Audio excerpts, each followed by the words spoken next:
Swimming ಪೂಲ್ನಲ್ಲಿ ಮುಳುಗಿ ಮೂವರು ಯುವತಿಯರು ದುರ್ಮರಣಕ್ಕೀಡಾದಂತಹ ದಾರುಣ ಘಟನೆಯೊಂದು ಮಂಗಳೂರಿನ ಹೊರವಲಯದಲ್ಲಿ ನಡೆದಿದೆ. ಈಜುಕೊಳದಲ್ಲಿ ಮುಳುಗಿ ಮೂವರು ಸ್ನೇಹಿತೆಯರ ದುರ್ಮರಣಕ್ಕೀಡಾದಂತಹ ಘಟನೆ ಇದು. ಒಬ್ಬಾಕಿಯನ್ನ ರಕ್ಷಿಸಲು ಹೋಗಿ ಇನ್ನಿಬ್ಬರು ಸಾವನ್ನಪ್ಪಿದ್ದಾರೆ. ಮಂಗಳೂರು ಹೊರವಲಯದ ಉಚ್ಚಿಲ ಬೀಚ್ ಬಳಿಯ ರೆಸಾರ್ಟ್ನಲ್ಲಿ ನಡೆದಿರುವಂತಹ ಘಟನೆ. 21 ವರ್ಷದ ನಿಶಿತಾ, 20 ವರ್ಷದ ಪಾರ್ವತಿ, 21 ವರ್ಷದ ಕೀರ್ತನ ಮೃತ ದುರ್ದೈವಿಗಳು ಅನ್ನೋದು ಗೊತ್ತಾಗ್ತಾ ಇದೆ. ನಿನ್ನೆ ಬೆಳಗ್ಗೆ ಬೀಚ್ನ ರೆಸಾರ್ಟ್ಗೆ ಬಂದಿದ್ರು ಈ ಮೂವರು ಕೂಡ. ಇವತ್ತು ಬೆಳಗ್ಗೆ 8:30 ಸಮಯದಲ್ಲಿ ಈಜುಕೊಳದಲ್ಲಿ ಈಜಲಕ್ಕೆ ಹೋಗಿರ್ತಾರೆ. ಮೂವರೇ ಈಜುಕೊಳದಲ್ಲಿ ಆಟವಾಡ್ತಾ ಇದ್ದಂತಹ ಸಂದರ್ಭದಲ್ಲಿ ಈ ದುರ್ಘಟನೆ ಸಂಭವಿಸಿದೆ. ನೀವು ಕೂಡ ವಿಜುವಲ್ಸ್ ಅನ್ನು ಗಮನಿಸ್ತಾ ಇದ್ದೀರಿ. ಮೂವರು ಕೂಡ ಸ್ನೇಹಿತರು ವೀಕೆಂಡ್ ಅನ್ನು ಎಂಜಾಯ್ ಮಾಡಬೇಕು ಅಂತ ಹೇಳಿ ಮಂಗಳೂರಿನ ಹೊರವಲಯದ ರೆಸಾರ್ಟ್ಗೆ ಬಂದಿರ್ತಾರೆ. ಅಲ್ಲಿ ನಡೆದಿರುವಂತಹ ದುರ್ಘಟನೆ ಇದು. ಮೂವರು ಕೂಡ ಸಾವನ್ನಪ್ಪಿರುವಂಥದ್ದು. ಮೂವರು ಕೂಡ ಸ್ನೇಹಿತರು ಅನ್ನೋದು ಕೂಡ ಗೊತ್ತಾಗ್ತಾ ಇದೆ. ಎಚ್ಚರ ತಪ್ಪಿದಾಗ ಈ ರೀತಿಯ ಅನಾಹುತಗಳಾಗುವಂತಹ ಸಾಧ್ಯತೆ ಇರುತ್ತೆ. ಮೊದಲು ಒಬ್ಬಾಕೆ ನೀರಿನಲ್ಲಿ ಮುಳುಗಿ ಒದ್ದಾಡ್ತಾ ಇರ್ತಾಳೆ. ಆಕೆಯನ್ನು ರಕ್ಷಣೆ ಮಾಡಲಿಕ್ಕೆ ಇನ್ನಿಬ್ಬರು ತೆರಳಿದಂತಹ ಸಂದರ್ಭದಲ್ಲಿ ಈ ಘಟನೆ ಆಗಿರುವಂಥದ್ದು. ಒಬ್ಬಾಕೆಯನ್ನು ರಕ್ಷಿಸಲು ಹೋಗಿ ಇನ್ನಿಬ್ಬರು ಕೂಡ ನೀರು ಪಾಲಾದಂತಹ ಘಟನೆ ಮಂಗಳೂರಿನ ಹೊರವಲಯದ ರೆಸಾರ್ಟ್ ಒಂದರಲ್ಲಿ ಘಟಿಸಿರುವಂಥದ್ದು. ಈ ವೀಕೆಂಡ್ ಬಂದಂತಹ ಸಂದರ್ಭದಲ್ಲಿ ಎಂಜಾಯ್ ಮಾಡಬೇಕು ಅನ್ನುವಂತಹ ನಿಟ್ಟಿನಲ್ಲಿ ರಾಜ್ಯದ ಬೇರೆ ಬೇರೆ ಭಾಗದಲ್ಲಿರುವಂತಹ ರೆಸಾರ್ಟ್ಗಳಿಗೆ ಹೋಗುವಂತಹ ಸಾಧ್ಯತೆ ಇರುತ್ತೆ. ನೀವು ಕೂಡ ವಿಜುವಲ್ಸನ್ನು ಗಮನಿಸ್ತಾ ಇದ್ದೀರಿ. ಮೊದಲು ಒಬ್ಬಾಕೆ ನೀರಿನ ಮಧ್ಯಭಾಗಕ್ಕೆ ಹೋಗ್ತಾರೆ. ಆ ಸಂದರ್ಭದಲ್ಲಿ ಅಲ್ಲಿ ಒದ್ದಾಡ್ತಾ ಇರೋದನ್ನು ಗಮನಿಸ್ತಾ ಇದ್ದೀರಿ. ಅದಾದ ಮೇಲೆ ಆಕೆಯನ್ನು ರಕ್ಷಣೆ ಮಾಡಬೇಕು ಅನ್ನುವಂತಹ ನಿಟ್ಟಿನಲ್ಲಿ ಇನ್ನಿಬ್ಬರು ಕೂಡ ಆಕೆ ಇರುವಂತಹ ಜಾಗಕ್ಕೆ ಹೋಗ್ತಾರೆ. ಆ ಸಂದರ್ಭದಲ್ಲಿ ಮೂವರು ಕೂಡ ನೀರಿನಲ್ಲಿ ಮುಳುಗಿ ಸಾವನ್ನಪ್ಪಿರುವಂತಹ ಘಟನೆ ಇದು. ಮೂಲತಃ ಮೈಸೂರಿನ ಕುರುಬರಹಳ್ಳಿಯವರು ನಿಶಿತಾ ಅನ್ನೋದು ಗೊತ್ತಾಗ್ತಾ ಇದೆ. ಈಜುಕೊಳದಲ್ಲಿ ಮುಳುಗಿ ಮೂವರು ಸ್ನೇಹಿತರು ದುರ್ಮರಣಕ್ಕೀಡಾದಂತಹ ದಾರುಣ ಘಟನೆ ಮಂಗಳೂರಿನ ಹೊರವಲಯದ ರೆಸಾರ್ಟ್ನಲ್ಲಿ ಆಗಿರುವಂಥದ್ದು. ಮೂವರು ಕೂಡ ಹೇಗೆ ಅಲ್ಲಿ ಒದ್ದಾಟವನ್ನು ನಡೆಸ್ತಿದ್ದಾರೆ ಅನ್ನೋದನ್ನು ಗಮನಿಸ್ತಾ ಇದ್ದೀರಿ. ಸುತ್ತಮುತ್ತ ಯಾರೂ ಇಲ್ಲ, ಅಕ್ಕಪಕ್ಕದಲ್ಲಿ ಯಾರೂ ಇಲ್ಲ ರಕ್ಷಣೆ ಬರೋದಕ್ಕೆ. ಕೂಗಾಡಿದ್ರು, ಚೀರಾಡಿದ್ರು, ಬಟ್ ಯಾವುದೂ ಕೂಡ ಉಪಯೋಗಕ್ಕೆ ಬಂದಿಲ್ಲ. ಮೂವರು ಕೂಡ ನೀರಿನಲ್ಲಿ ಮುಳುಗಿ ಸಾವನ್ನಪ್ಪಿರುವಂತಹ ಘಟನೆ ಇದು. ನಿಶಿತಾ, ಪಾರ್ವತಿ, ಕೀರ್ತನ ಮೂವರು ಕೂಡ ಸ್ನೇಹಿತರು. 20-21 ವರ್ಷದ ಆಸುಪಾಸಿನವರು. ಅವರು ರೆಸಾರ್ಟ್ಗೆ ಹೋದಂತಹ ಸಂದರ್ಭದಲ್ಲಿ ಈ ಘಟನೆ ನಡೆದಿದೆ. ಬೆಳಗ್ಗೆ 8:30 ಸಮಯಕ್ಕೆ ಈ ಘಟನೆ ನಡೆದಿರುವಂಥದ್ದು. ಮೊದಲು ಒಬ್ಬಾಕೆ ನೀರಿನ ಮಧ್ಯಭಾಗಕ್ಕೆ ಹೋಗ್ತಾರೆ. ಅಲ್ಲಿ ನೀರಿನಲ್ಲಿ ಮುಳುಗಿ ಒದ್ದಾಡ್ತಾ ಇರ್ತಾರೆ. ಆಕೆಯನ್ನು ರಕ್ಷಣೆ ಮಾಡಬೇಕು ಅಂಥೇಳಿ ಆಕೆಯೇ ಜೊತೆಗಿದ್ದಂತಹ ಇನ್ನಿಬ್ಬರು ಸ್ನೇಹಿತರು ಆಕೆಯನ್ನು ರಕ್ಷಿಸಲಿಕ್ಕೆ ಮುಂದಾಗ್ತಾರೆ. ಆ ಸಂದರ್ಭದಲ್ಲಿ ಮೂವರಿಗೂ ಕೂಡ ಈಜು ಬಾರದೇನೆ ನೀರಿನಲ್ಲಿ ಮುಳುಗಿ ಸಾವನ್ನಪ್ಪಿರುವಂತಹ ಘಟನೆ ನಡೆದಿರುವಂಥದ್ದು. ಅಲ್ಲೇ ಇದ್ದಂತಹ CC ಕ್ಯಾಮೆರಾದಲ್ಲಿ ಅವರ ಒದ್ದಾಟ, ಅವರ ಚೀರಾಟ ಎಲ್ಲವೂ ಕೂಡ ಸೆರೆ ಸಿಕ್ಕಿರುವಂಥದ್ದು. ಮೈಸೂರಿನ KR ಮೊಹಲ್ಲಾದ ಮೂಲದವರು ಪಾರ್ವತಿ ಅನ್ನೋದು ಗೊತ್ತಾಗ್ತಾ ಇದೆ. ಮೂವರು ಕೂಡ ಮಂಗಳೂರಿನ ಹೊರವಲಯದಲ್ಲಿರುವಂತಹ ಈ ರೆಸಾರ್ಟ್ಗೆ ಹೋಗಿದ್ರು. ಬೆಳಗ್ಗೆ 8:30 ಸಮಯದಲ್ಲಿ ಈ ಘಟನೆ ನಡೆದಿರುವಂಥದ್ದು. ಮತ್ತಷ್ಟು ಡೀಟೇಲ್ಸ್ ಅನ್ನು ಕೊಡ್ತಾರೆ ನಮ್ಮ ಪ್ರತಿನಿಧಿ ಸುಖಪಾಲ್. ನೇರ ಸಂಪರ್ಕದಲ್ಲಿ ಜಾಯಿನ್ ಆಗಿದ್ದಾರೆ. ಸುಖಪಾಲ್, ಈ ಘಟನೆ ನಡೆದಿದ್ದು ಹೇಗೆ ಅಂಥೇಳಿ, ಆ ರೆಸಾರ್ಟ್ನಲ್ಲಿ ಬೇರೆ ಯಾರೂ ಇರಲಿಲ್ವಾ? ಅವರ ಸಹಾಯಕ್ಕೆ ಯಾರೂ ಕೂಡ ಧಾವಿಸಲಿಲ್ವಾ? ಏನೆಲ್ಲ ಡೀಟೇಲ್ಸ್ ಸಿಗ್ತಾ ಇದೆ ಸುಖಪಾಲ್? ಪ್ರೇಮ್, ಇದು ಬೆಳಿಗ್ಗೆ ಸುಮಾರು 8:30 ಸುಮಾರಿಗೆ ಆಗಿರುವಂಥದ್ದು. ಹಾಗಾಗಿ ಅವರು ಸ್ವಿಮ್ಮಿಂಗ್ ಮಾಡ್ತಿದ್ದಂಥ ಸಂದರ್ಭದಲ್ಲಿ ಎಲ್ಲರೂ ಈ ಒಂದು ರೆಸಾರ್ಟ್ನ ಒಳಗಿದ್ರು. ನಾವು ಗಮನಿಸ್ಬೋದು, ಈ ಒಂದು ರೆಸಾರ್ಟ್ ಏನಿದೆ, ಈ ವಾಸ್ಕೋ ರೆಸಾರ್ಟ್, ಬೀಚ್ ರೆಸಾರ್ಟ್ ಮುಂಭಾಗದಲ್ಲಿ ಬೀಚ್ ಇರುವಂಥದ್ದು. ಹೀಗಾಗಿ ಇಲ್ಲಿಗೆ ನಿನ್ನೆ ಬಂದಿರುವಂಥವರು ಮೈಸೂರಿನ ಮೂವರು ಮಂಗಳೂರಿಗೆ ಬಸ್ಸಿನ ಮೂಲಕ ಬಂದಿದ್ದಾರೆ. ಮಂಗಳೂರಿನಿಂದ ನೇರವಾಗಿ ಇಲ್ಲಿಗೆ ಅವರು ಒಂದು ಆಟೋದ ಮೂಲಕ ಬಂದಿದ್ದಾರೆ. ಮೂವರು ರೂಮನ್ನು ಬುಕ್ ಮಾಡಿದ್ದಾರೆ. ಇಲ್ಲಿ ನಿನ್ನೆ ರಾತ್ರಿ ಇವರು ತಂಗಿದ್ರು. ಇವತ್ತು ಬೆಳಿಗ್ಗೆ ಮೂವರು 8:30 ಸುಮಾರಿಗೆ ಸ್ವಿಮ್ಮಿಂಗ್ ಮಾಡಲಿಕ್ಕಾಗಿ ಇದೇ ಸ್ವಿಮ್ಮಿಂಗ್ ಪೂಲಿಗೆ ಬಂದಿದ್ದಾರೆ. ಇಲ್ಲಿರುವಂಥ ಸ್ವಿಮ್ಮಿಂಗ್ ಪೂಲನ್ನು ಗಮನಿಸಬಹುದು. ಸುಮಾರು ಒಂದು ಭಾಗದಲ್ಲಿ, ಅಂದರೆ ಇನ್ನು ಒಂದು ಭಾಗದಲ್ಲಿ 6 ಫೀಟಿನಷ್ಟು ಆಳ ಇದೆ. ಆ ಭಾಗಕ್ಕೆ ಯಾರೊಬ್ಬರು ಯುವತಿ ಇದರಲ್ಲಿ ಹೋಗಿರುವಂಥದ್ದು ಅದು CC ಕ್ಯಾಮ್ರಾದ ದೃಶ್ಯದಲ್ಲಿ ಗಮನಿಸ್ಬೋದು. ಅವರು ಆ ಸಂದರ್ಭದಲ್ಲಿ ಹೋದಂಥವರು ಮುಳುಗಿದ್ದಾರೆ. ಅವರನ್ನು ರಕ್ಷಣೆ ಮಾಡಲಿಕ್ಕೆ ಮತ್ತಿಬ್ಬರು ಏನು ಯುವತಿಯರಿದ್ದಾರೆ ಅವರು ಹೋಗಿರುವಂಥದ್ದು. ಇವರು 3 ಮಂದಿನೂ ಮೈಸೂರಿನ ನಿವಾಸಿಗಳು. ಮೈಸೂರಿನ ಎಂಜಿನಿಯರಿಂಗ್ ಕಾಲೇಜಿನಲ್ಲಿ 6th ಸೆಮ್ಮಲ್ಲಿ ಕಲಿತಿರುವಂಥ ವಿದ್ಯಾರ್ಥಿನಿಯರು. ಇವರೀಗ ಇವರ ಮನೆಯವರಿಗೆ ಮಾಹಿತಿಯನ್ನು ಕೊಡಲಾಗಿದೆ.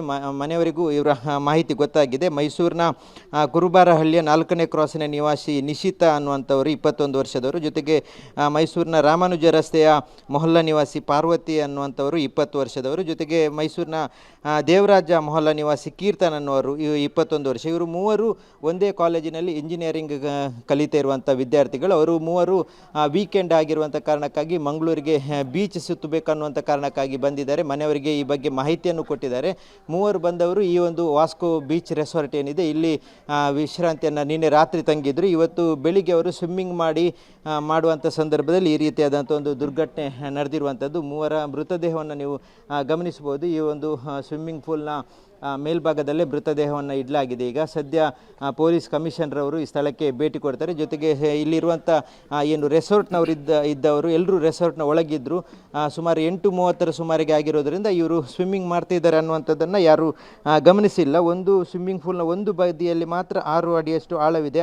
ಆ ಭಾಗಕ್ಕೆ ಹೋಗಿರುವಂಥ ಓರ್ವ ಯುವತಿ ಈ ರೀತಿಯಾಗಿ ಮುಳುಗಡೆ ಆಗ್ತಾಯಿದ್ರು. ಆ ಸಂದರ್ಭದಲ್ಲಿ ಅವ್ರನ್ನ ಮೇಲಕ್ಕೆತ್ತುವ ಪ್ರಯತ್ನ ಮಾಡಲಿಕ್ಕೆ ಇನ್ನಿಬ್ಬರು ಯುವತಿಯರು ಹೋಗಿದ್ದಾರೆ. ಅದು ಎಲ್ಲವೂ CC ಕ್ಯಾಮ್ರಾದ ದೃಶ್ಯದಲ್ಲಿ ಸೆರೆಯಾಗಿದೆ. ಹಾಗಾಗಿ ಆ ಸಂದರ್ಭದಲ್ಲಿ ಅವರು ಸಾವನ್ನಪ್ಪಿರುವಂಥದ್ದು, ಮೂವರು ಸಾವನ್ನಪ್ಪಿರುವಂಥದ್ದು. ಇವರು ಸ್ವಿಮ್ಮಿಂಗಿಗೆ ಹೋಗುವಾಗ ಒಂದು ಮೊಬೈಲ್ ಇತ್ತು. ಆ ಮೊಬೈಲನ್ನು ಇವರು ಅಲ್ಲಿ ಮೇಲ್ಭಾಗದಲ್ಲಿ ಇಟ್ಟಿದ್ದಾರೆ. ಯಾಕಂತ ಹೇಳಿದರೆ ತಾವು ಸ್ವಿಮ್ಮಿಂಗ್ ಮಾಡುವಂಥ ದೃಶ್ಯ ಇದರಲ್ಲಿ ಸೆರೆ ಆಗಬೇಕನ್ನುವಂಥದ್ದು ಒಂದು ಫೋನನ್ನು ನೀವು ಗಮನಿಸ್ಬೋದು. ಇದು ಅವರು ಇಟ್ಟಿರುವಂಥದ್ದು. ಅಂದರೆ ಅದರಲ್ಲೂ ರೆಕಾರ್ಡ್ ಆಗಿರುವಂಥ ಸಾಧ್ಯತೆ ಇದೆ. ಅದನ್ನು ಪೊಲೀಸರು ಇನ್ನೂ ವಶಪಡಿಸ್ಕೊಳ್ಬೇಕಾಗುತ್ತೆ.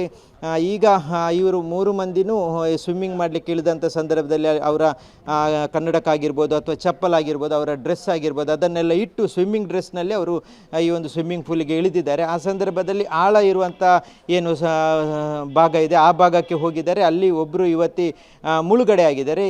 ಆ ಬಳಿಕ ಇಬ್ಬರು ರಕ್ಷಣೆ ಮಾಡುವಂಥ ಪ್ರಯತ್ನ ಮಾಡಿದ್ದಾರೆ. ಅದು CC ಕ್ಯಾಮ್ರಾ ದೃಶ್ಯದಲ್ಲಿ ಗಮನಿಸ್ಬೋದು. ಅವರು ರಕ್ಷಣೆ ಮಾಡುವಂಥ ಸಂದರ್ಭದಲ್ಲಿ ಅವರಿಗೂ ಆಯ ತಪ್ಪಿರುವಂಥದ್ದು. ಸುಮಾರು 6 ಫೀಟ್ ಇರೋದ್ರಿಂದ ಇವರು ಅಷ್ಟು ಫೀಟ್ ಹೈಟ್ ಇಲ್ಲದೇ ಇರುವ ಕಾರಣವೂ ಆಗಿರ್ಬೋದು. ಸುಮಾರು ನಾವು ಮೃತದೇಹವನ್ನು ಗಮನಿಸಿದಾಗ ಸುಮಾರು 5 ಫೀಟ್ನಷ್ಟು ಇದ್ದಾರೆ ಎಲ್ಲರೂ. ಹಾಗಾಗಿ ಆ ಸಂದರ್ಭದಲ್ಲಿ ಅಲ್ಲಿ ಹೋದಂಥ ಸಂದರ್ಭದಲ್ಲಿ ಅವರು ನೀರು ನುಂಗಿ ಸಾವನ್ನಪ್ಪಿರುವಂಥ ಸಾಧ್ಯತೆ ಇದೆ. ಈಗ ಸದ್ಯ ಪೊಲೀಸರು ಬಂದಿದ್ದಾರೆ. ಜೊತೆಗೆ ಮನೆಯವ್ರನ್ನ ಕರೆಸ್ಕೊಳ್ಬೇಕಾಗುತ್ತೆ. ಹಾಗಾಗಿ ಮನೆಯವರಿಗೆ ಮೈಸೂರಿನಿಂದ ಹೊರಟಿದ್ದಾರೆ. ಪೊಲೀಸರು ಮಾಹಿತಿಯನ್ನು ಕೊಟ್ಟಿದ್ದಾರೆ. ಇಲ್ಲಿ ಅವರು ಈ ಒಂದು ಬೀಚ್ ರೆಸಾರ್ಟ್ಗೆ ಬರುವಾಗ ಎಲ್ಲ ದಾಖಲೆಗಳನ್ನು ಪ್ರಾಪರಾಗಿ ಕೊಟ್ಟಿದ್ದಾರೆ. ಆ ಬಳಿಕ ಈಗ ನಾವು ಗಮನಿಸ್ಬೋದು ದೃಶ್ಯದಲ್ಲಿ ಪೊಲೀಸ್ ಕಮಿಷನರು ಈ ಒಂದು ಘಟನಾ ಸ್ಥಳಕ್ಕೆ ಈಗ ಸದ್ಯ ಭೇಟಿ ಕೊಟ್ಟಿದ್ದಾರೆ. ಈ ಇಡೀ ಪ್ರಕರಣ 3 ಮಂದಿ ಏಕಾಏಕಿಯಾಗಿ ಒಂದೇ ಬಾರಿ ಈ ಸಾವನ್ನಪ್ಪಿರುವಂಥದ್ದು ಈ ಸ್ವಿಮ್ಮಿಂಗ್ ಪೂಲ್ನಲ್ಲಿ ಈ ರೀತಿಯಾದಂಥ ದುರ್ಘಟನೆ ಆಗಿರೋದರಿಂದ ಭಾಳಷ್ಟು ದೊಡ್ಡ ವಿಚಾರ. ಹಾಗಾಗಿ ಈ ರೀತಿಯಾದಂಥ ಯಾವುದೇ ಮುಂಜಾಗ್ರತಾ ಕ್ರಮ ಇಲ್ಲದಿರುವಂಥದ್ದು. ಜೊತೆಗೆ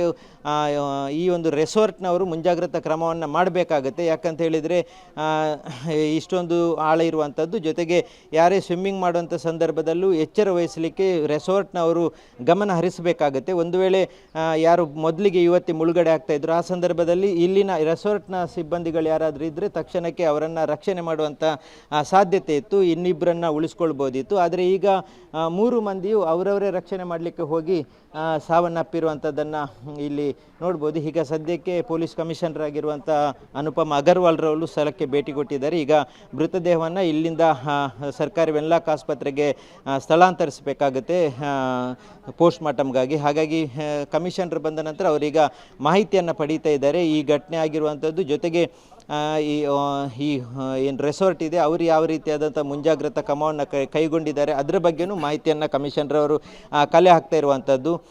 ಪ್ರಮುಖವಾಗಿ ಈ ಒಂದು ದುರ್ಘಟನೆ ಆಗುವಂಥ ಸಂದರ್ಭದಲ್ಲಿ ಯಾರಾದರೂ ಸಿಬ್ಬಂದಿಗಳು ಈ ರೆಸಾರ್ಟ್ನ ಸಿಬ್ಬಂದಿಗಳು ಅದು ಸ್ವಿಮ್ಮಿಂಗ್ ಪೂಲನ್ನು ನೋಡಿಕೊಳ್ಳುವಂಥ ಸಿಬ್ಬಂದಿಗಳೇ ಬೇಕಾಗುತ್ತೆ. ಸ್ವಿಮ್ಮಿಂಗ್ ಪೂಲಿಗೆ ಯಾವುದೇ ರೆಸಾರ್ಟ್ಗಳಲ್ಲಿ ಸ್ವಿಮ್ಮಿಂಗ್ ಪೂಲಿಗೆ ಇಳಿಯುವಂಥ ಸಂದರ್ಭದಲ್ಲಿ ಅಲ್ಲಿನ ರೆಸಾರ್ಟ್ನ ಸಿಬ್ಬಂದಿಗಳು ಬೇಕಾಗುತ್ತೆ. ಅದನ್ನು ಇಲ್ಲಿ ನೇಮಕ ಮಾಡಲಿಲ್ಲ, ಅಂಥ ವ್ಯಕ್ತಿಗಳು ಯಾರು ಇಲ್ಲಿ ಇರಲಿಲ್ಲ. ಜೊತೆಗೆ ರೆಸಾರ್ಟ್ನ ಕೆಳಭಾಗದಲ್ಲೇ ಈ ಸ್ವಿಮ್ಮಿಂಗ್ ಪೂಲ್ನ ಪಕ್ಕದಲ್ಲೇ ರೆಸಾರ್ಟ್ ಇರುವಂಥದ್ದು. ಹಾಗಾಗಿ ಅಲ್ಲಿದ್ದಂಥ ಸಿಬ್ಬಂದಿಗಳು ಗಮನಿಸಬೇಕಾಗತ್ತೆ. ಅವರು ಯಾರು ಗಮನಿಸದೇ ಇರೋದರಿಂದ ಈ ಒಂದು ದೊಡ್ಡ ರೀತಿಯಾದಂಥ ದುರ್ಘಟನೆ ಆಗಿದೆ. ಓರ್ವ ಯುವತಿ ಮುಳುಗುವಂಥ ಸಂದರ್ಭದಲ್ಲಿ ಯಾರಾದರೂ ತಕ್ಷಣಕ್ಕೆ ನೋಡಿದಿದ್ರೆ ಇಲ್ಲಿಯ ಸಿಬ್ಬಂದಿಗಳಾಗಲಿ ಅಥವಾ ಇಲ್ಲೇ ಕೆಲಸ ಮಾಡುವವರಾಗಲಿ ಅಥವಾ ಸ್ವಿಮ್ಮಿಂಗ್ ಪೂಲನ್ನು ನೋಡ್ಕೊಳ್ಳುವವರಾಗಿ ಯಾರಾದರೂ ಎಚ್ಚೆತ್ತುಕೊಳ್ತಾ ಇದ್ದರೆ ಈ ದುರ್ಘಟನೆ ಇಷ್ಟೊಂದು ದೊಡ್ಡ ಪ್ರಮಾಣದಲ್ಲಿ ಆಗ್ತಾ ಇರಲಿಲ್ಲ. 3 ಮೃತಪಟ್ಟಿರುವಂಥದ್ದು ಮೈಸೂರಿನಿಂದ ಕರಾವಳಿಗೆ ಕಡಲ ತೀರಗಳನ್ನು ನೋಡಬೇಕು ಅನ್ನುವಂಥ ಹಿನ್ನೆಲೆಯಲ್ಲಿ ಬಂದಿರುವಂಥ ಈ 3 ವಿದ್ಯಾರ್ಥಿಗಳು ಈಗ ಈ ರೀತಿಯಾಗಿ ಮುಳುಗಡೆಯಾಗಿ ಸಾವನ್ನಪ್ಪಿರುವಂಥದ್ದು. ಈ ಒಂದು ರೆಸಾರ್ಟ್ನ ಮುಂಭಾಗದಲ್ಲೇ ಇರುವಂಥದ್ದು ಬೀಚ್. ಹಾಗಾಗಿ ಅವರು ಪ್ರಮುಖವಾಗಿ ಬಂದಿರುವಂಥದ್ದೇ ಬೀಚ್ ನೋಡಲಿಕ್ಕೆ. ಆದರೆ ನಿನ್ನೆ ಸಂಜೆ ಬಂದಿರೋದ್ರಿಂದ ಸಂಜೆ ಇಲ್ಲೇ ಸ್ಟೇ ಆಗಿ ಆ ಬಳಿಕ ಇವತ್ತು ಬೆಳಿಗ್ಗೆ ಸ್ವಿಮ್ಮಿಂಗ್ ಮಾಡಿ ಸ್ವಿಮ್ಮಿಂಗ್ ಪೂಲಲ್ಲಿ ಆ ಬಳಿಕ ಬೀಚ್ಗೆ ಹೋಗುವಂಥ ಪ್ಲ್ಯಾನನ್ನು ಮಾಡ್ಕೊಂಡಿದ್ರು ಅನ್ನುವಂಥದ್ದು ಇಲ್ಲಿನ ಸಿಬ್ಬಂದಿಗಳು ಹೇಳ್ತಾ ಇರುವಂಥದ್ದು. ಹಾಗಾಗಿ ಈಗ ಈ ಒಂದು ದುರ್ಘಟನೆ ನಡೆದಿದೆ. ಪೊಲೀಸ್ ಕಮಿಷನರು ಸ್ಥಳಕ್ಕೆ ಬಂದು ಇಡೀ ಪ್ರಕರಣದ ಒಂದು ವಿಚಾರಣೆಯನ್ನು ನಡೆಸ್ತಾ ಇರುವಂಥದ್ದು. ಪ್ರಕರಣದ ಯಾಕೆ ಈ ರೀತಿ ಆಯಿತು ಅನ್ನೋದ್ರ ಬಗ್ಗೆ, ಜೊತೆಗೆ ರೆಸಾರ್ಟ್ನ ಸಿಬ್ಬಂದಿಗಳನ್ನು ವಿಚಾರಣೆ ಮಾಡ್ತಿರುವಂಥದ್ದು. ಈ ರೀತಿಯಾದಂಥ ಘಟನೆ ಆದಂಥ ಸಂದರ್ಭದಲ್ಲಿ ಏನು ಮುಂಜಾಗ್ರತಾ ಕ್ರಮವನ್ನು ಕೈಗೊಂಡಿದ್ದಾರೆ ಅನ್ನೋದ್ರ ಬಗ್ಗೆ. ಈಗ ಸದ್ಯಕ್ಕೆ ಇಲ್ಲಿಂದ ಮೃತದೇಹವನ್ನು ಸ್ಥಳಾಂತರ ಮಾಡುವಂಥ ಕೆಲಸಕ್ಕೆ ಪೊಲೀಸರು ಮುಂದಾಗಿರುವಂಥದ್ದು. ಪ್ರೇಮ್, ಸುಕ್ಪಾಲ್, ರೆಸಾರ್ಟ್ ಅಂದಮೇಲೆ ಸೆಕ್ಯೂರಿಟಿ ಕೂಡ ತುಂಬ ಮುಖ್ಯವಾಗುತ್ತೆ. ಅಷ್ಟೊಂದು ಬಡದಾಡಿಕೊಂಡ್ರು, ಗೋಳಾಡಿದ್ರು ಕೂಡ ಒಬ್ಬರೇ ಸಹಾಯಕ್ಕೂ ಕೂಡ ಬಂದಿಲ್ಲ. ಸಿಬ್ಬಂದಿಗಳ ವ್ಯವಸ್ಥೆ ಹೇಗಿದೆ? ಸೆಕ್ಯೂರಿಟಿ ಪರ್ಪಸ್ ವಿಚಾರದಲ್ಲಿ ಏನೆಲ್ಲ ಸಿದ್ಧತೆ ಮಾಡಿಕೊಂಡ್ರು? ಜೊತೆಗೆ ಎಷ್ಟು ಜನ ಸ್ಟೇ ಆಗಿದ್ರು ಆ ರೆಸಾರ್ಟ್ನಲ್ಲಿ ಅಂಥೇಳಿ? ಒಂದು ಸಣ್ಣ ಮಟ್ಟದ ರೆಸಾರ್ಟ್ ನೀವು ಗಮನಿಸ್ಬೋದು, ವಾಸ್ಕೋ ರೆಸಾರ್ಟ್ ಅನ್ನುವಂಥದ್ದು ಬೀಚ್ ರೆಸಾರ್ಟ್. ಇಲ್ಲಿ ಬೀಚ್ಗೆ ಅನ್ನುವಂಥ ಬೀಚ್ ನೋಡಲಿಕ್ಕೆ ಬರುವವರೇ ಇಲ್ಲಿ ಸ್ಟೇ ಆಗುವಂಥದ್ದು. ಹಾಗಾಗಿ ಇಲ್ಲಿನ ಸಿಬ್ಬಂದಿಗಳು ಮುಂಜಾಗ್ರತಾ ಕ್ರಮ ಕೈಗೊಳ್ಳಬೇಕಿತ್ತು. ಪ್ರೇಮ್, ನಾನು ಆಗಲೇ ಹೇಳಿದಾಗೆ ಒಂದು ರೆಸಾರ್ಟ್ ಅಂದ ಮೇಲೆ ಪ್ರತಿ ರೆಸಾರ್ಟಿನ ಸ್ವಿಮ್ಮಿಂಗ್ ಪೂಲ್ನ ಮುಂಭಾಗದಲ್ಲಿ ಅಥವಾ ಸ್ವಿಮ್ಮಿಂಗ್ ಪೂಲನ್ನು ನೋಡಲಿಕ್ಕೆ, ಅದನ್ನು ಮೇಂಟೈನ್ ಮಾಡಲಿಕ್ಕೆ ಅನ್ನುವಂಥ ಒಬ್ಬ ಸಿಬ್ಬಂದಿಯನ್ನು ನೇಮಕ ಮಾಡಲೇಬೇಕಾಗುತ್ತೆ. ಅವನು ಖಂಡಿತವಾಗಿ ಇರಬೇಕಾಗುತ್ತೆ. ಆದರೆ ಇಲ್ಲಿ ಈ ಘಟನೆ ಆದಂಥ ಸಂದರ್ಭದಲ್ಲಿ ಸ್ವಿಮ್ಮಿಂಗ್ ಪೂಲ್ ನೋಡ್ಕೊಳ್ಳುವಂಥ ಸಿಬ್ಬಂದಿಗಳಾಗಲಿ ಅಥವಾ ಈ ರೆಸಾರ್ಟ್ನ ಸಿಬ್ಬಂದಿಗಳಾಗಲಿ ಯಾರು ಈ ಭಾಗದಲ್ಲಿ ಇಲ್ಲದೇ ಇರುವುದರಿಂದ ಈ ರೀತಿಯಾದಂಥ ಒಂದು ದುರ್ಘಟನೆ ಆಗಿದೆ. ಅದು ಖಂಡಿತ. ಯಾಕಂತ ಹೇಳಿದರೆ ಅವರು ಸ್ವಿಮ್ಮಿಂಗ್ ಪೂಲನ್ನು ಮೇಂಟೈನ್ ಮಾಡುವಂಥ ಸಿಬ್ಬಂದಿಗಳು ಯಾರಿದ್ದಾರೆ ಅವರು ಇನ್ಸ್ಟ್ರಕ್ಷನನ್ನು ಕೊಡಬೇಕಾಗುತ್ತೆ. ಪ್ರತಿ ಸಾರಿ ಯಾವುದೇ ವ್ಯಕ್ತಿ ಸ್ವಿಮ್ಮಿಂಗ್ ಪೂಲ್ಗೆ ಇಳಿಯುವಂಥ ಸಂದರ್ಭದಲ್ಲಿ ಅಲ್ಲಿಗೆ ಇನ್ಸ್ಟ್ರಕ್ಷನ್ ಕೊಡಬೇಕಾಗುತ್ತೆ. ಇಷ್ಟು ದೊಡ್ಡದಾದಂಥ ಆಳ ಇರುತ್ತೆ, 6 ಫೀಟ್ ಆಳ ಇರುತ್ತೆ. ಜೊತೆಗೆ ಆ ಭಾಗಕ್ಕೆ ಹೋಗಬಾರ್ದು, ಹೋಗೋದಿದ್ದರೂ ಅವರಿಗೆ ಸ್ವಿಮ್ಮಿಂಗ್ ಗೊತ್ತಿದೆ ಅನ್ನೋದ್ರ ಬಗ್ಗೆ ಅವರು ಪರಿಶೀಲನೆ ಮಾಡಬೇಕಾಗುತ್ತೆ. ನಾವು CC ಕ್ಯಾಮ್ರಾದ ದೃಶ್ಯದಲ್ಲಿ ನೋಡೋದಾದರೆ ಇವರು ಇಳಿದಂಥ ಸಂದರ್ಭದಲ್ಲಿ ಇವರು ಯಾವುದೇ ಕಾರಣಕ್ಕೂ ಸ್ವಿಮ್ಮಿಂಗ್ ಮಾಡ್ತಾ ಇರಲಿಲ್ಲ. ಅವರು ನೀರಿನಲ್ಲಿ ಆಟ ಆಡ್ತಾ ಇದ್ರು. ಒಂದು ವೇಳೆ ಯಾರಿಗಾದರೂ ಸ್ವಿಮ್ಮಿಂಗ್ ಬರ್ತಾ ಇದ್ದರೆ ಅವರನ್ನು ಅವರಷ್ಟಕ್ಕೆ ಬಿಡುವುದರಲ್ಲಿ ಯಾವುದೇ ತಪ್ಪಿಲ್ಲ. ಆದರೆ ಈ ರೀತಿಯಾಗಿ ನೀರಿಗೆ ಇಳಿದು ಕೇವಲ ನೀರಲ್ಲಿ ಆಟ ಆಡುವಂಥ ಸಂದರ್ಭದಲ್ಲಿ ಖಂಡಿತವಾಗಿಯೂ ರೆಸಾರ್ಟ್ನ ಸಿಬ್ಬಂದಿಗಳು ಅಥವಾ ಈ ಸ್ವಿಮ್ಮಿಂಗ್ ಪೂಲನ್ನು ನೋಡಿಕೊಳ್ಳುವಂಥ ಸಿಬ್ಬಂದಿಗಳು ಎಚ್ಚರಿಕೆಯನ್ನು ವಹಿಸಬೇಕಾಗಿತ್ತು. ಆದರೆ ಯಾವುದೇ ರೀತಿಯಾದಂಥ ಎಚ್ಚರಿಕೆಯನ್ನು ಅವರು ಸಿಬ್ಬಂದಿಗಳು ವಹಿಸ್ಕೊಳ್ಳಿಲ್ಲ. ಜೊತೆಗೆ ಈ ರೆಸಾರ್ಟ್ನ ಮಾಲಕರು ಯಾರಿದ್ದಾರೆ ಅಥವಾ ಇಲ್ಲಿನ ಸಿಬ್ಬಂದಿಗಳು ಯಾರಿದ್ದಾರೆ ಅವರು ಎಚ್ಚರಿಕೆಯನ್ನು ವಹಿಸ್ಕೊಳ್ಬೇಕಾಗಿತ್ತು. ಈಗ ಸದ್ಯ ಪೊಲೀಸ್ ಕಮಿಷನರ್ ಅಲ್ಲಿನ ಮಾಲಕರು ಯಾರಿದ್ದಾರೆ ಅವರನ್ನು ವಿಚಾರಣೆ ಮಾಡ್ತಾ ಇದ್ದಾರೆ. ಅವರು ಕೇಳುವಂಥ ಪ್ರಶ್ನೆ ಇಷ್ಟೇ ಇರುತ್ತೆ. ಯಾಕಂತ ಹೇಳಿದರೆ ಸಿಬ್ಬಂದಿಗಳು ಇಲ್ಲಿ ಇರಬೇಕಿತ್ತು. ಒಂದು ಸ್ವಿಮ್ಮಿಂಗ್ ಪೂಲಲ್ಲಿ ಈ ರೀತಿಯಾಗಿ 3 ಜನರು ನೀರಿನಲ್ಲಿ ಆಟ ಆಡಲಿಕ್ಕೆ ಇಳಿಯುವಂಥ ಸಂದರ್ಭದಲ್ಲಿ, ಅದು ಸ್ವಿಮ್ಮಿಂಗ್ ಗೊತ್ತಿಲ್ಲದಂಥ ಯಾರು ಜನರು ಇಳಿಯುವಂಥ ಸಂದರ್ಭದಲ್ಲಿ ಎಚ್ಚರಿಕೆಯನ್ನು ವಹಿಸಬೇಕಿತ್ತು. ಆ ಮುಂಜಾಗ್ರತಾ ಕ್ರಮವನ್ನು ಯಾಕೆ ಮಾಡಿಲ್ಲ ಅನ್ನೋದ್ರ ಬಗ್ಗೆಯೂ ಪೊಲೀಸ್ ಕಮಿಷನರು ಸ್ವತಃ ಈ ವಾಸ್ಕೋ ರೆಸಾರ್ಟ್ ಏನಿದೆ ಅದರ ಮಾಲಕರನ್ನು ವಿಚಾರಣೆ ಮಾಡ್ತಾ ಇರುವಂಥದ್ದು. ಮತ್ತು ಈ ಘಟನೆ ಆಗಿರೋದ್ರ ಬಗ್ಗೆಯೂ ಅವರು ಹೇಳ್ತಾ ಇರುವಂಥದ್ದು. ಆದರೆ ಈ 3 ಮೃತಪಡುವವರೆಗೂ ಇಲ್ಲಿದ್ದಂಥ ಯಾವುದೇ ಸಿಬ್ಬಂದಿಗಳ ಗಮನಕ್ಕೆ ಬರಲಿಲ್ಲ. ಅದು CC ಕ್ಯಾಮರಾದ ದೃಶ್ಯದಲ್ಲಿ ನೀವು ಗಮನಿಸ್ಬೋದು. ಯಾಕಂತ ಹೇಳಿದರೆ ಒಬ್ಬಳು ಮುಳುಗಿದಂಥ ಸಂದರ್ಭದಲ್ಲಿ ಅವರು ಯಾವುದೇ ರೀತಿಯಾದಂಥ ಕಿರಿಚಾಟಗಳನ್ನು ಮಾಡ್ತಾ ಇದ್ರು. ಆ ಕಿರಿಚಾಟಕ್ಕೂ ಯಾರು ಬರಲಿಲ್ಲ. ಸೇವ್ ಮಾಡುವಂಥ ಸಂದರ್ಭದಲ್ಲಿ ಯಾರಿಬ್ಬರು ಮತ್ತೆ ಇವತ್ತಿಯವರು ಹೋಗಿದ್ದಾರೆ, ಅವರು ಕಿರಿಚಾಟಿ ಇರ್ತಾರೆ. ಅದು CC ಕ್ಯಾಮರಾ ದೃಶ್ಯದಲ್ಲಿದೆ. ಆದರೆ ಆ ಸಂದರ್ಭದಲ್ಲಿ ಯಾರು ಸೇವ್ ಮಾಡಲಿಕ್ಕೆ ಬರದೇ ಇರುವಂಥದ್ದು ಸಿಬ್ಬಂದಿಗಳು ಆಗಲಿ ಅಥವಾ ಇಲ್ಲಿದ್ದಂಥ ಸ್ಟಾಫ್ಗಳಾಗಲಿ ಯಾರೂ ಈ ಭಾಗಕ್ಕೆ ಬರದೇ ಇರುವುದರಿಂದ ಈ ರೀತಿಯಾಗಿ 3 ಜನರು ಮುಳುಗಿ ಸಾವನ್ನಪ್ಪಿರುವಂಥದ್ದು ಈಗ ಮೇಲ್ನೋಟಕ್ಕೆ ಗೊತ್ತಾಗಿದೆ. Prem, okay, thank you Sukhpal ತಮ್ಮೆಲ್ಲ ಮಾಹಿತಿಗಾಗಿ. 3 ಸ್ನೇಹಿತೆಯರು ನೀರು ಪಾಲಾದಂತಹ ಘಟನೆ ಮಂಗಳೂರಿನ ಹೊರವಲಯದ ರೆಸಾರ್ಟ್ನಲ್ಲಿ ನಡೆದಿದೆ. ಮೃತ ನಿಶಿತಾ ಜೊತೆಗೆ ಪಾರ್ವತಿ, ಕೀರ್ತನ ಅಂಥೇಳಿ ಈಗ ಗುರುತಿಸಲಾಗಿದೆ. ಸ್ಥಳಕ್ಕೆ ಪೊಲೀಸರು ಕೂಡ ದೌಡಾಯಿಸಿರುವಂಥದ್ದು. 3 ಕೂಡ ಮೈಸೂರಿನ ಮೂಲದವರು ಅನ್ನೋದು ಗೊತ್ತಾಗಿದೆ. ವೀಕೆಂಡ್ ಆಗಿರೋ ಹಿನ್ನೆಲೆಯಲ್ಲಿ ಕಡಲನಗರಿ ಮಂಗಳೂರಿಗೆ ಹೋಗಿದ್ರು. ಈ ಸಂದರ್ಭದಲ್ಲಿ ಈ ದಾರುಣ ಘಟನೆ ನಡೆದಿರುವಂಥದ್ದು. 3 ಈಜು ಬರ್ತಿರಲಿಲ್ಲ ಅನ್ನೋದು ಗೊತ್ತಾಗ್ತಾ ಇರುವಂತಹ ವಿಚಾರ. 3 ಕೂಡ ಇಂಜಿನಿಯರಿಂಗ್ ವಿದ್ಯಾರ್ಥಿಗಳು ಅನ್ನೋದು ಇಲ್ಲಿ ಗಮನಿಸಬೇಕಾದಂತಹ ವಿಚಾರ.